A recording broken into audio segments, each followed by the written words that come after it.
Départ dans 30 secondes. Au trot, il y a deux modes de départ, le volté et le lancer. Pour le chef d'orchestre, le starter, tout est une question de tempo.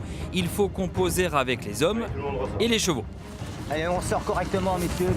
Les départs, c'est évidemment un travail d'équipe. C'est entre le starter et son second et avec les drivers. On travaille avec eux, c'est pas contre eux. Premier cas, le départ volté. Il concerne 80% des courses en France et c'est le mode utilisé pour le Prix d'Amérique au podo. Chacun doit prendre sa place perpendiculairement à la piste, effectuer une demi-volte. Le plus souvent, ça passe. Et parfois...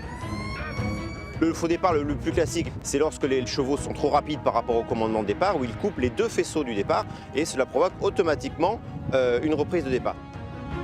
Driver au départ. Nous roulons. Second mode de départ, le lancer avec ce qu'on appelle l'autostart et littéralement la voiture de départ, un système universel très utilisé à l'étranger. La vitesse est dirigée par un ordinateur. Lorsque le starter dit on roule, eh bien j'appuie sur le bouton et la voiture démarre toute seule. Le chauffeur n'a que le volant pendant toute la procédure du départ. Pour libérer les champions, les ailes se replient alors que la voiture a atteint la vitesse de 54 km/h.